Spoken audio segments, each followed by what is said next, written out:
Hey guys, welcome back to the Interceptor. We're here with another Alliance War video. This is going to be Alliance War Season 57, Number 8 against XK9. And this is going to be a pretty fun war for me because if I don't die this war, I will actually hit a 100 fight Deathless streak for... It's either the third or the fourth time. I always forget what the number is. I want to say it's my fourth time. But it could be my third. I don't know. Sorry. I should have checked before I started recording, but I honestly don't remember. But we are starting out here with my main account on path 3, and we did double path 3 because I could not afford to bring a counter to Red Skull on the first node. Next war, I actually have this same path with the exact same fights, except I am bringing a counter for Red Skull, so I'm able to take them both. And there, just for the first set of spells here, Enchantress actually started with some really bad spells, and I was not able to heavy. I had to counter the heavy with a basic. And I did miss, I think, the first time, but you can just keep hitting because the medium doesn't, or sorry, her heavy attack doesn't stop if you don't hit her. So, yeah, you're fine. And there, unfortunately, right at the beginning of the fight, we did make a small mistake, and we did actually lose one of the charges, and I'm pretty sure we are not going to be able to keep up specials for the entire fight. I don't actually remember. I do remember for sure that this is a rank 4 photon. So we are going to have to take care of a lot more health. We're obviously not going to die because it's... I said photon, I think. I said rank 4 photon. It's rank 4 Enchantress. But yeah, it's just going to be a little bit of a longer fight. There, I was trying to counter the heavy. Honestly, don't know what was going on. That was just bad. But I think we're going to hit her with a heavy now just to push her to L2. And yeah, this fight's going down really well. You just have to make sure you're baiting L1, L1, L2, and just keep alternating like that, and you're not going to have an issue. The special one obviously is going to do a good amount of damage, and it is going to keep up... well, it's just going to make it so this fight doesn't take 4 minutes every single time. So we are going to be careful about our counter-strike charges so that we throw our special one before we start to lose our combat power rate. But as you can see, 2 minutes into the fight, this fight is going very well. We just have to go there. I decided not to go for a heavy because the heavy is only 2 hits and technically they can both miss, but you can get 3 or 4 basic hits off during her heavy, so there's like a very, very, very tiny chance that you don't remove the spell by just hitting her with basics, because you would have to have a 30% chance, which is her chance to miss. You'd have to have a 30% chance activate 4 times in a row, which is what? A very, very tiny number. But anyways, here we're going to remove spells. I've said this in multiple videos, but in case you didn't know, your striker can't miss. So if you have your striker available to remove spells for Enchantress, you don't have to, like absolutely have to, have your Haymaker ready every single time. So here I think we are going to attempt to kill her without baiting another special, but we might just bait it. No, I think we just end the fight here. Yeah, nice fight. Okay, so under 3 minutes for a rank 4 7-star. That's not bad for punching up a rank. I'm pretty happy with how that fight went. Nitro was the one that was doubling the path with me, and he was just helping me with energy. So I asked him if he could go to the middle island, and if he could, then I could reach all of my fights without having to use an energy refill, which is really nice. I only have 3 fights this war on my main. I'm using each of my attackers for 1 fight, but that's just because I didn't really need to take a lot of fights this war. There wasn't too many unique minis, because I have a lot of unique attackers that don't take tons of fights but are really, really good for specific fights, and that's just the kind of account that my, the role that my main account has taken this season, and in part of last season as well. But we are on path 3 here. We have this Spider Ham on the encroaching stun node, and we are going to be using Chee'Ilth for it. And one thing is that because the stun takes a second to be cleansed, it's not prevented by cleanse, it's just instantly removed. You are going to get stunned very briefly, so you have to be ready. For example, if you're trying to prep a block or something, the game's going to drop your block and you're going to eat a combo.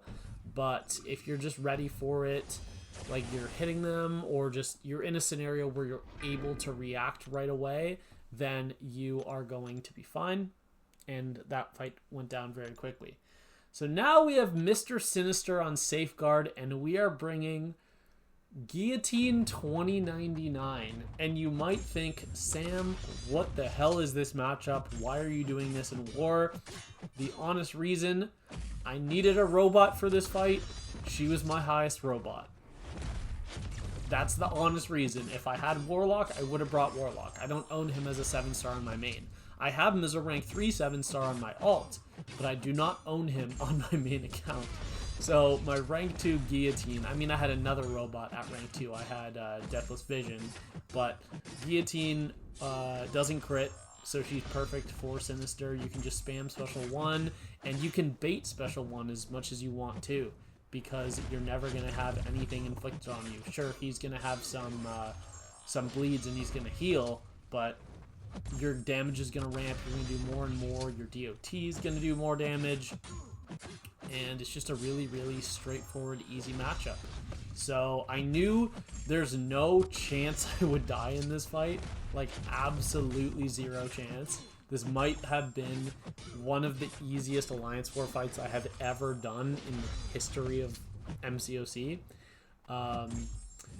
But, yeah.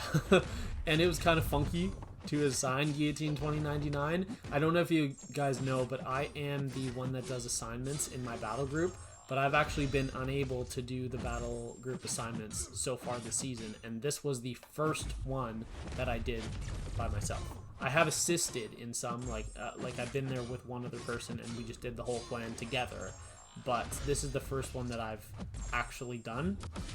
And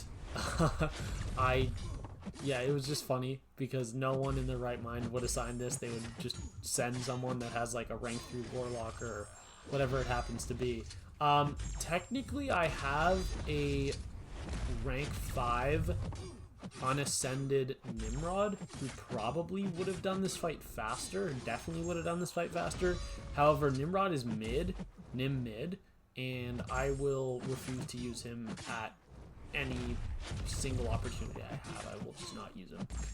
So, yeah. Thank God he was not the Heart of Fire Tech champion, because I probably would have jumped out the window. Just kidding. Just kidding. Anyways, this Sinister, we are at our 100 combos, so we are getting the direct damage on every single hit now, and the fight is just about to go down. Very safe. We did get a couple degens on me because sometimes I was specifically at the beginning of the fight, I was ending combos in mediums and then baiting a special and countering with a medium, so that's 2 mediums in a row. And that's just not smart. Don't do that. But we were clearly very fine we ended at like over 80% health. So that went down, and that was it for my alt. Just while I'm boosting up here, I will mention something. That Guillotine versus Sinister fight, that was the 100th fight to hit my 100 Deathless streak. So when I was going into my alt account, I already had the 100 fight streak locked up. So now I'm just trying not to die, extend that streak, and maybe try to compete with the streak that I set last season, which was my highest Deathless streak ever. Anyways, now we are starting off on path 4. This is the reverse control Sentinel. And this is kind of a weird counter with Hood, and we are going to make mistakes in this fight. I'm also fairly certain we get really terrible RNG. There I had a really weird whiff that I don't know why that happened. But we're going to get some really terrible power steal RNG in this fight. Like there I got 1 on that special 2, which is just crazy. Here he just walks up to me and throws a heavy for no reason. I have already accepted right there. Okay. So let me get back to my thought later. Right there, I did not realize that reverse controls was still on because I was watching my petrifies expire. And as they expired was the exact moment when he went for a heavy. So I wasn't sure if I had to dash backwards or forwards. Like right there again, had he thrown heavy, I wouldn't have known which of the two to do. But anyways, right here, we're going to go for a medium into a heavy. Normally, that would not be enough bullets to kill, but because we have the Strife synergy for plus 50% attack, it was. So one small mistake there. We had a heavy attack, lost half our health to a shock. Otherwise, the fight was fine. The fight should have been way better and much faster, but that one mistake just kind of threw it off quite a lot. So now we have Kraven on the next node. Kraven on this node, for some reason, is like really popular. I think this is the third or fourth time we've seen Kraven on this node this season, and it's the second war in a row because I am taking this fight this war and the next war because I'm on path 4 once again. Like this exact fight. And I don't really know what he has to contribute to the node. I don't understand it, if I'm being honest. But I'll take it. Like, he's an irrelevant defender, and he does nothing. So I'll take it. I mean, if he throws his L1, you get rooted, but, like, just don't bait L1, bro. It's that simple. And here, I think we're going to go for a heavy. Knew it was not going to kill, but we wanted to bait the special attack. Very close to the fight being over. We have the unblockable. We're dealing a lot of extra damage. I think we're going to heavy right here.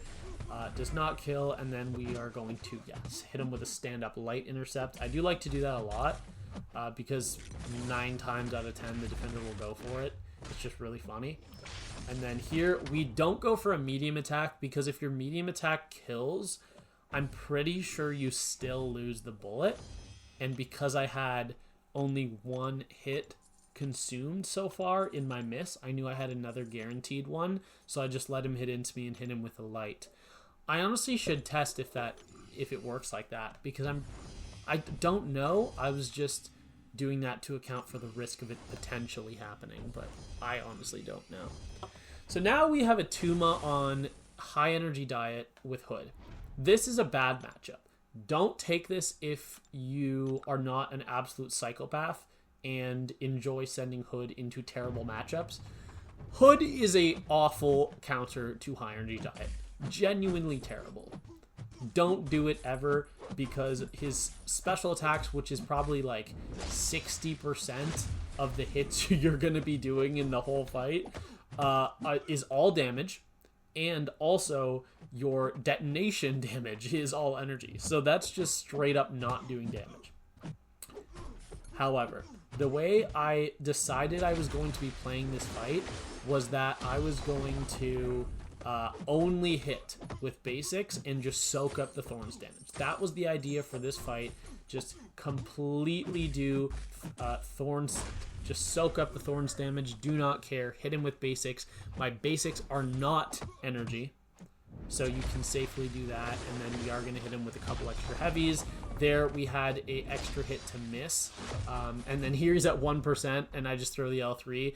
What I could have done is I could have waited out the unstoppable, hit him with a parry to remove, the unblockable, hit him with a parry to remove the unstoppable, and then hit him. But I was like, bro, I'm at a special 3. I'm just going to throw it, and he's going to die. So, yeah.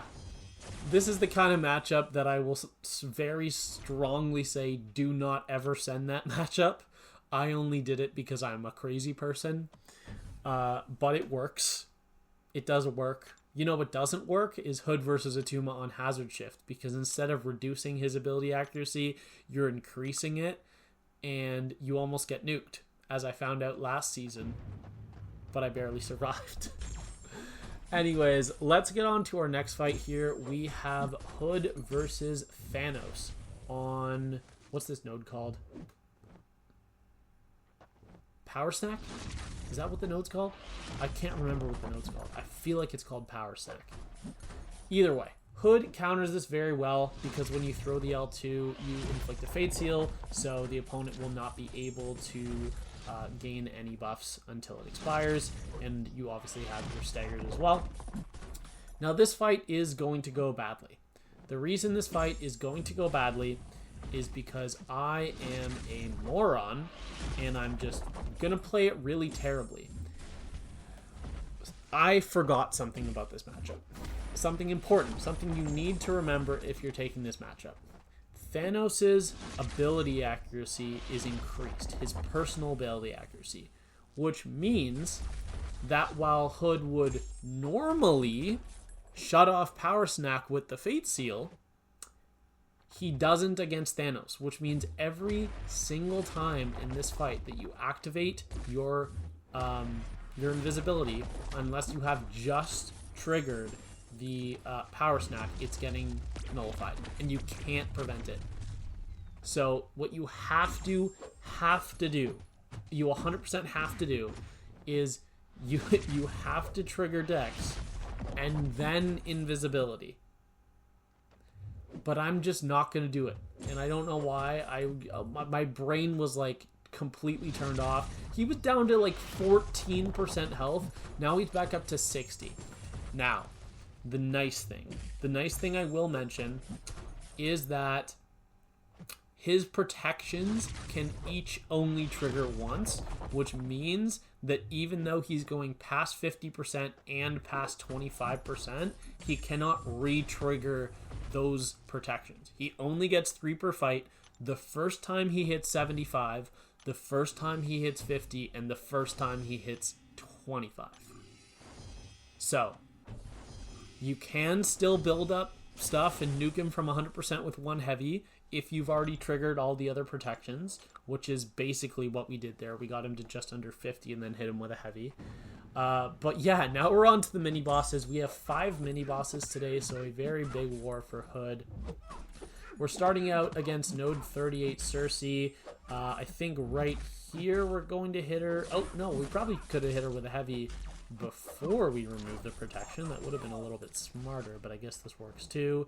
I think we're going to go for 1 more L2, and then the fight is going to be over. She's at 65% health, and the heavy just nukes her. We're at 100% health. That was like... I didn't even pay attention to how fast that fight was, but it was very, very fast. So now we're going over here to Mix Master Medusa. This is a fight I've taken a bunch of times. I am going to mess it up this time. I don't remember if I get hit, but I do remember for sure in this fight that I do parry, and I do get some of the ticking soul bomb charges on me. And I think I was just like nervous or something. But I started off the fight with a heavy, and then I just didn't react to anything. Also, we get really terrible crit RNG, and it takes us till our 8th hit to get a single crit. So now there is the Furies. Luckily, what you can do is you can use the tactic Unblockable to get around it. Sorry about that. I just had to pause the recording because I got a phone call from my girlfriend. Yeah, we did mess up this fight, but because the SP2 Fate Seals on the Contact and Medusa does not auto-block until the 2nd hit, you can remove all of the Furies with a Special 2 very safely unless there's like a Nullify Immunity node like there is on Path 8 Section 1 on the 2nd fight. Like Nullify Immunity until you knock them down. Then it wouldn't work, but here it does work. So now we'll go on to Hazard Shift, and we are taking America Chavez on node 44. This matchup is not like a normal matchup, but America Chavez doesn't do anything specifically on this node. This is also just a really terrible placement because the only double immune champion to both of these Hazard Shifts is Deathless She-Hulk. And Deathless She-Hulk is a science champion who counters Chavez very well by taunting out her special ones. So very, very unusual placement here, but Hood nukes it in 25 seconds. I mean, what were we really expecting? And we are going on to the boss island where I am taking the 2 fights on the right side. What else? There was something I was going to mention. I completely blanked. I was just thinking about it a second ago. That's something I was going to mention. Oh, if you'll notice, I pushed her to L2 with that heavy, and then I still went and hit her. I had one miss exactly remaining in my phase, so had she gone for the L2, I would have phased the first hit, blocked the rest of it, and I would have been completely fine. It was not a risk to play the end of that fight the way I did. So now we have node 47, Nova. This is a terrible placement. Let me be clear. This is the most hoodable node on the entire map because every single node gets turned off by Hood's kit. Every single one. There is literally 0 nodes if Hood is the one fighting. Unless they're Nullify immune or Fate Seal immune. And Nova is also one of the most hoodable defenders in the game. So overall, this just adds up to a absolutely terrible placement that you should just not be placing unless you are banning Hood, which this alliance was not.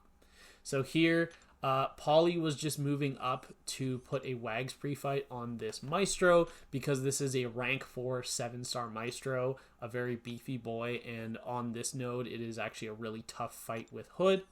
So I just backed out to make sure that the pre-fight would apply because sometimes you just have to do that. Like even if you stay on the war screen, sometimes it's just gone for until you reload. I don't really know why that is, but I do know that that happens. And yes, this Maestro here, rank 4 7-star, and Hood can only gain power here through 1, Nullify, but I don't run MD with Hood, so I will not get anything from buffs expiring. Number 2, Power Steal. Power Steal is going to be my one and only source of power gain in this fight. So we are going to be going for tons of mediums while we are invisible to try to get to that L2, because when we do not have invisibility up, we physically cannot gain power. Now, technically, Hood has a shock on his special one that would allow him to gain power. However, when that shock expires in Hood's kit, he stunned the opponent. So if I don't have my, if I don't have my invisibility up to go stun immune from my Sig ability, then I will just, then I would get stunned from the stun reflection node. Also, one thing right here I'm doing with Hood is that you can heavy spam in the corner as long as the opponent's not out of bar of power. And there we parry. So this is where the fight gets a little bit scary, and in about 3 seconds, we lose half of our health. And because he has glancing up, we can't power steal. So we have to remove all the charges, try to get to the L2, and I think right here, we finally get to the L2. But very, very crucially, we do not throw it yet. If I had thrown it there, the fight gets really scary once again, because you don't just need to throw your L2, you need to throw it while you are invisible. 1, it does more damage, not only from the Strife synergy, but just because it's while you're invisible, you ignore 75% of defender's armor rating, also from the synergy, and because it gives you a bunch of power steal and like you power control the opponent, which is an important part of this fight. So that fight goes down, we end at 50% health. As long as you know what you're doing, that is a very safe fight with Hood. But if you've not taken it before, I think I don't know if I died the first time I took that fight ever, but I definitely am way better at it from having taken it multiple times. But yeah, Hood is a very, very good answer to that fight if you know what you're doing. So we did lose this war, unfortunately, and while I'm talking here, I will put up the war score. We lost this war 12-11. We started off this war absolutely terribly. I think we had 6 or 7 deaths in our first 50 or 60 fights. Like, it was really bad. We died more in our first 50 fights than we did last war, which is just absurd. We had a really terrible start, and we cleared first, and when we cleared, we had 12 deaths, and they still had 7 or so, and they ended up dropping 4 more in the process of them clearing. And it ultimately came down to 1 death, but we did lose the war. So we lost by 1. They did have us on a fight time as well. So even had they died 1 extra time, they still would have won. So they would have had to die 2 extra times. But it was still within 1 death. So very, very close war, but an unfortunate one to lose. And we definitely did not play our best. Even though my BG, I want to shout them out. My BG played fantastic. We had 2 deaths total. And yeah, we all played very well in BG1. But we play as an alliance, right? We don't just play as a BG. So we all lost today. But anyways, we are now 4-4 on the season. I have 0 deaths total still on both accounts. I have 101 out of 101 fights soloed between my 2 accounts, with 38 of those being on my main and 63 of those being on my alt. And as I did say in the title, we do hit a 100 fight deathless streak here, which is really, really awesome. And we are now at a deathless streak of 109 fights, which is a 39 fight active streak on my main and a 78 fight active streak on my alt. So that's going to be all for today. I hope you all enjoyed the video, and I will see you all in the next one. Bye.